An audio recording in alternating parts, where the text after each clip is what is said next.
Hey, good morning guys, it's Nick Mulbauer here, and I am just tuning in real quick. I don't think I have a lot of time, but I just want to tune in real quick to give you my fishing report from the last weekend, Central Iowa. I haven't had much time to get on here and keep up to date because I've had a cold, we had a funeral, and I've been really busy taking care of my daughter. She's right there looking at me right now. She's like, "Dad, what are you doing?" She's never seen me film one of these videos before. Anyways, as usual, I'll get right into it, what I've been up to, what I've been doing fishing wise. I've not had a lot of time to fish. They've been pretty short trips. I haven't been catching many fish, but I've been catching some good fish. So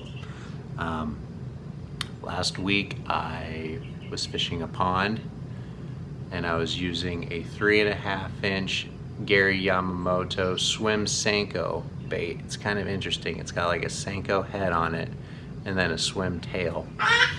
And I was fishing that thing along a break line into a shallow bay in that pond, and it got smoked by my PB largemouth last week. I did not have a measure or a scale, but that fish was probably between 6 and 7 pounds. It was a mammoth bass. I've never seen anything like it. And I've caught some fish over 20 inches. I've got a couple largemouth 20 plus, but the weight and girth of that fish was ridiculous. So I caught him on the 3.5 inch swim Senko, and I was just tossing it out, letting the bait go to bottom, and then I was just trying to roll that bait just slightly above bottom. I was just swimming it normal. I wasn't jerking it or anything. I was just letting it swim and let its tail do that action. This bait works well for me on sunny days. I don't catch fish on it on cloudy days.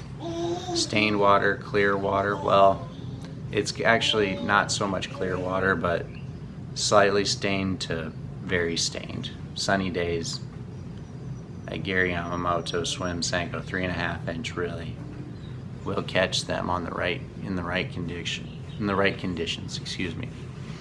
Over the weekend, I've been beating a dead horse at a certain lake, and I wanted to catch an 18 inch smallmouth. I know they're in there, and in the recent 2-3 years, it has really fallen off that lake. It used to be that you could catch them about every time you went.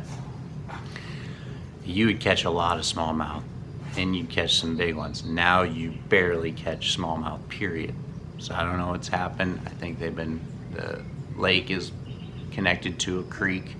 So, you know, I've been having some conversations with other anglers, and we're beginning to believe that those fish have just migrated out. They're not there. We can't catch them. Nobody can catch them. That being said, I went there this weekend.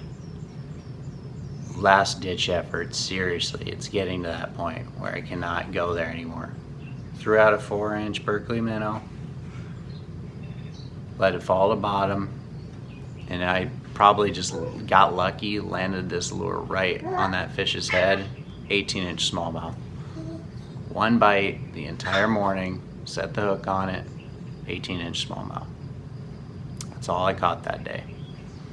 So I was out for 4 hours. I fished that pond for probably 2.5 hours, and like I said, no bites, nothing. I switched from this to this. I thought that it got cold that morning. I thought maybe this was a bit too much action for him, so I threw this out there. 18 inch smallmouth that morning on a 16th ounce jig head. Both of these I've been fishing with a 16 ounce jig head, so not very heavy, just, you know, nice and slow, not a fast fall rate, you know, it's just a nice light jig head. But the jig head, I think they're eagle claw jig heads, and they have a nice V-shaped hook on them, so it's real deep, nice deep, where the lip of that bass can really rest in there, so you can catch, you know, some nice bass on a 16th ounce jig head and not lose them. It's not like those wire crappie hooks where they'll flop off because there's barely even the hook part's just very shallow on those crappie hooks. These are nice and deep. So I'll try to show you guys those in maybe another video, explain it a little better. That's kind of a poor explanation, but other than the swim baits, I have not been fishing these much. These actually have not been catching the majority of the bass. They've just been catching the good ones. What's been working really bad, what's been working the best for the you know, the numbers have been jerkbaits, finesse jerkbaits in clear water. The clearer the water, the better. Get a couple warm days in a row, they seem to really shine. A cloudy day, clear water, cloudy day, jerkbait will catch you a fish. Just reel it along, reel it, just change up how you're reeling it in, you know, vary your cadence on that jerkbait, you know, jerk, pause, swim, just swim the thing the whole way back to you. Just any variety will trigger a bite. Just vary your retrieves. And the other lure that has been working, other two I guess I should say, is Ned rig, and I always fish that with the lightest jig head I can get away with as well. Just fish it with a light Ned head with a Ned rig. Just throw it as far as you can out there and just hop it across the bottom real slow. Pop it in place like I've mentioned before. And other than the Ned rig, the last bait is a Senko. I fish it weightless. You know, this time of year those fish are moving up into shallow water, and just fish a weightless wacky rigged stick bait, you know, a Senko. And you know, 3, 4, 5 inch, doesn't matter, you know.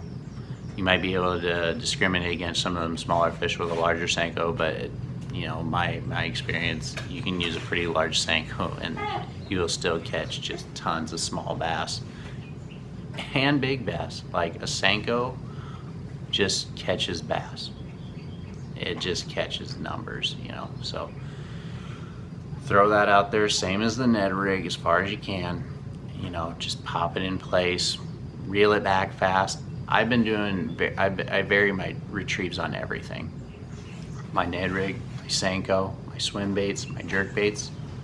I just vary it until I find something that works, and a lot of times they'll take a lot of different cadences. I think maybe almost the trick to it is just constantly vary your retrieve, you know.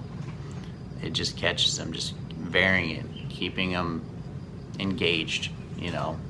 Make a movement that is unexpected. I don't know, you know. I tend to think that fish are pretty darn smart creatures, and I think they learn fast. So I think you just gotta keep them engaged, change it up constantly, and you'll catch fish. So that's the rundown. You know, swim baits, slow. I'm still fishing pretty slow, you know. I will get aggressive just to, you know, cover water sometimes, and when I vary my retrieve, I'll get really aggressive and then just slow it right back down just to, you know, hopefully it'll like trigger a reaction strike, you know. But it's not like I'm just burning. It's just burn for a sec, let it fall, pop in place, just variations on the retrieve, and that's it. Swim baits, worms, jerkbait. That's the deal. That's what's been working for me. I still need to spend a bit more time on the jig, and hopefully I can get around to that here in the near future. I'm almost done. So yeah, I'll let you guys go. That's the report. Fish worms, fish swim baits, and just one more thing I guess I can say, colors, you know, just match them to the clarity of the water, you know. I fished a white on a sunny day, well, sunny low light day though. It was early morning, you know, and it was fairly, you know, intermittent clouds I guess, you know, and I was just fishing that, you know, in pretty dirty water, a white. If it's really clear water, I'll switch to a more, I mean, white's a natural color, but even more natural swim bait color, more that imitates the color of a minnow. Right days, you know, only bright days. I don't catch them on cloudy days. I think this is just way too exciting on a cloudy day. So I'll let you guys go. I hope that's helpful. It's April 5th today. So I fished, I think, April 2nd or April 3rd. So get out there. Fish are going to keep heating up. It's only going to get better. It's only going to get better up until midsummer, up until July. It's just going to get fantastic. So get out there. Now's the time to fish. You might catch a PB like I did. Got a monster largemouth. Very respectable smallmouth in my area. An 18-inch smallmouth is very respectable. A 6 to 7 pound bass in my area, Central Iowa, is very, very, very respectable. I don't know if I'll ever catch a largemouth that big again in my life. So get out there and fish, catch a PB. You never know. You never know. Have a good one, guys.